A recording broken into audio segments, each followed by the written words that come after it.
Terima kasih Anda masih bersama kami. Pemirsa, pandemi COVID-19 belum usai. Kondisi memaksa umat Kristiani untuk membatasi kegiatan ibadah perayaan Natal di gereja. Meski diizinkan, jemaat yang hadir hanya diperbolehkan sekitar 20% dari kapasitas dan menerapkan protokol kesehatan ketat. Lalu bagaimana umat Kristiani harus menyikapi makna Natal di tengah pandemi? Kami hadirkan dialog Nusantara Petang.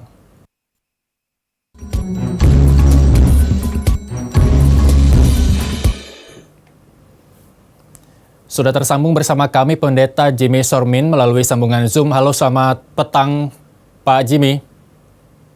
Ya, selamat petang Pak Irsal. Ya, Pak Jimmy, kami dari Direksi Nusantara TV mengucapkan selamat Hari Natal mewakili umat Kristiani di seluruh Indonesia, Pak Jimmy. Terima kasih Pak Irsal. Baik. Salam dari kami juga. Baik, Pak Jimmy, arti Natal bagi umat Kristiani sebenarnya seperti apa? Anda memaknainya? Ya, bagi umat Kristiani secara umum, peristiwa Natal ini adalah peristiwa di mana menjadi jalan keluar bagi yang kita imani secara khususnya bahwa umat manusia diselamatkan oleh Allah yang memiliki solidaritas dengan mengosongkan diri dan mengambil rupa sebagai anak manusia lahir di tengah-tengah dunia ini. Sehingga setiap kali peristiwa Natal disambut dengan kesukacitaan bahwa Allah yang Maha Kasih, Tuhan yang Maha Kasih itu terus mengingat dan mencintai kita untuk hidup yang diselamatkan. Jadi peristiwa ini selalu diingat rayakan dengan kesukacitaan. Selalu menjadi momentum bagi umat Kristiani secara umum juga untuk mengingat betapa penuh kasihnya Tuhan kepada manusia sehingga ia boleh turun dalam rupa manusia ke tengah-tengah dunia. Begitu Pak Irsal. Baik, Pak Jimmy, ketika Anda menyebutkan makna Natal sebagai sukacita, namun kondisi di 2020 sangat berbeda. Meski memang harusnya dimaknai dengan sukacita, namun perayaan Natal kali ini berada di tengah pandemi yang Indonesia sedang melawan terbebas dari wabah tersebut. Bagaimana umatnya harus menyikapi Natal di tengah pandemi seperti ini? Ya, sekalipun dengan tema penting yaitu sukacita setiap kali perayaan Natal, kita juga selalu diajak untuk merefleksikan kehidupan kita yang harus diisi atau juga dipenuhi dengan hidup yang penuh kesederhanaan. Sekaligus juga hidup yang mawas diri di dalam kehidupan di tengah dunia ini. Dan oleh karena peristiwa pandemi yang memporak-porandakan berbagai sektor kehidupan kita, hingga di Natal 2020 ini masih tetap kita rasakan, ini juga jadi momentum bagi kita untuk mengingat kembali bahwa peristiwa Natal juga seperti narasi yang diterima oleh umat Kristen secara umum adalah peristiwa yang penuh dengan keterbatasan. Bahkan pada waktu itu juga Yusuf dan Maria juga ada di dalam rasa was-was, dikejar-kejar oleh tentara Romawi ya, dan harus mencari penginapan, tempat yang layak untuk melahirkan, namun tidak ditemukan. Demikian juga di pandemi ini, suasana yang penuh keterbatasan, keterpurukan, kewas-wasan itu juga terjadi. Jadi sukacita tetap mengalir, ada optimisme, ada pengharapan. Dan oleh karenanya KWI dan PGI di tahun ini menetapkan tema yang menjadi diksi utamanya itu Immanuel, yang artinya Allah beserta kita. Maksudnya pula bahwa dengan Allah beserta kita ini kita mengimani kembali di tengah rasa was-was tadi, keterpurukan, keterbatasan, apapun yang menjadi pergumulan kehidupan, yakinlah bahwa Allah tetap menyertai kita sebagaimana kelahiran Kristus dinamakan pada waktunya, pada waktu itu sebagai Immanuel, bahwa Allah menyertai kita dan Allah pula yang memampukan kita untuk menjalani masa-masa yang sulit sampai pada akhirnya kita bisa melalui masa-masa tersebut.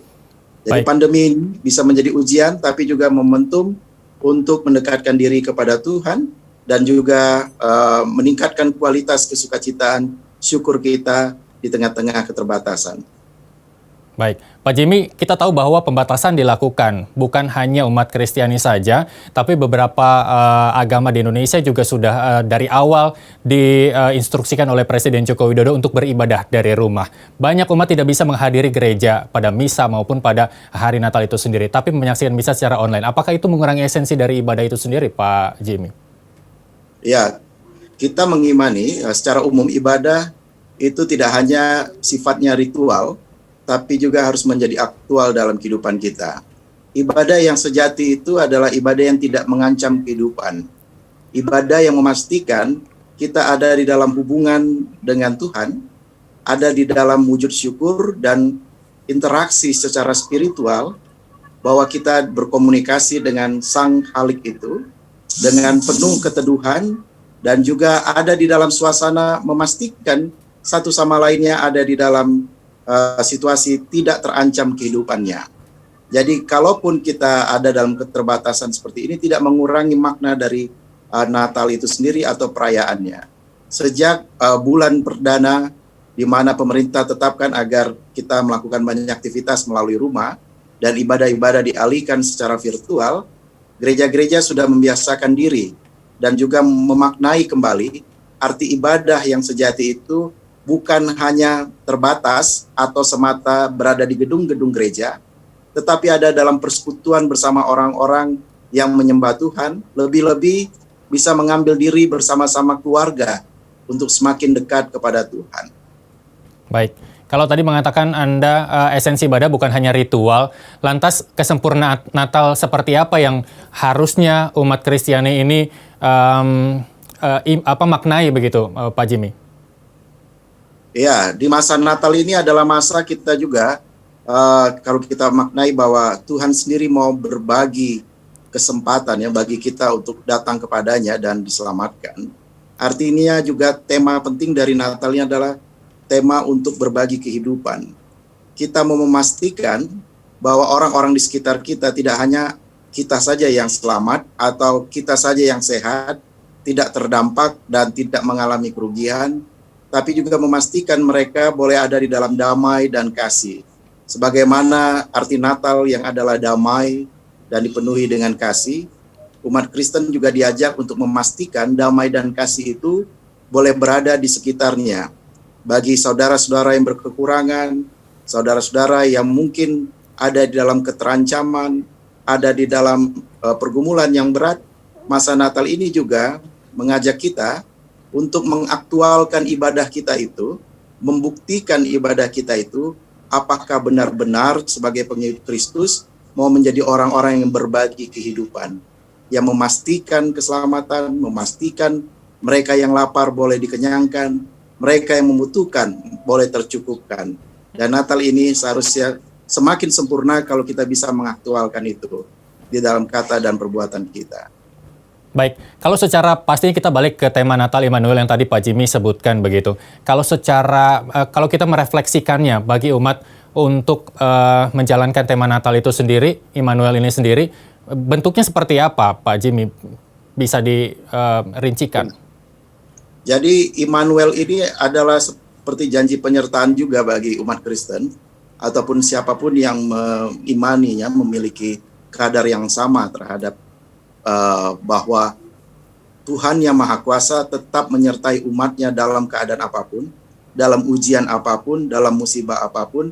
Itu pun yang perlu diimani oleh umat Kristen di masa-masa Natal ini, bahwa sekalipun pelik apa yang menjadi pergumulan hidupnya secara ekonomi, kesehatan, dan segala sektor lainnya, itu juga harus diimani bahwa kita tetap harus menjadi umat yang berpengharapan, umat yang boleh bangkit, umat yang optimis, agar bisa melalui badai ini bersama-sama dengan berbagai elemen bangsa, sehingga Allah yang menyertai itu pun itu akan membuat segala sesuatunya indah pada waktunya. Begitu, Pak. Baik, Pak Jimmy, di Indonesia kita tahu bahwa kesetaraan ekonomi belum begitu merata begitu ya. Ada tingkat ekonomi yang menengah ke bawah dan menengah ke atas. Pak Jimmy melihatnya seperti apa ketika umat Kristiani yang berada di bawah garis kemiskinan untuk memaknai sukacitanya seperti apa? Bahkan untuk makan saja mungkin mereka masih bingung untuk memenuhi kebutuhan sehari-hari seperti apa, Pak Jimmy? Baik. Yang pertama, bagi yang berkelebihan, tentu sudah harus mengambil porsi di masa Natal ini, mengingat kembali saudara-saudara yang berkekurangan. Biasanya Natal dirayakan dengan berbagai hal yang mungkin mengeluarkan banyak hal ya, terutama secara finansial. Ada cost yang dikeluarkan, baik oleh gereja maupun secara personal dalam perayaan-perayaannya.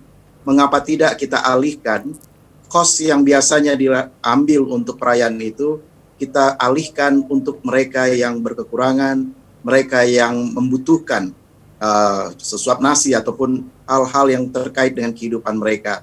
Tidak hanya untuk umat Kristiani, tetapi bagi setiap orang yang ditemui, yang disadari ada dalam lingkungannya ataupun yang terjangkau olehnya, adalah tanggung jawabnya untuk membuktikan kasih, membuktikan ibadah yang sejati di masa Natal ini. Baik. Yang kedua, bagi saudara-saudara kita yang Kristiani secara khusus ya di masa Natal ini, yang sedang di dalam kekurangan, yang sedang dalam keterbatasan, keimanan kita menunjukkan bahwa Allah bekerja, Tuhan bekerja tidak hanya di dalam keadaan sukacita. Berkat Tuhan tetap nyata di dalam segala kekurangan. Namun bagaimana kita bisa menghadapinya adalah kemampuan kita untuk tetap bersabar, tekun, dan juga disiplin menjalani kehidupan ini dengan menyerahkan kepada Tuhan. Baik. Saya mengajak pada Pak Jimmy, tapi kita tahan dulu karena kita harus break sejenak. Masih ada satu segmen lagi, kita tahan dulu perbincangan kita karena Nusantara Petang akan kembali usai jeda.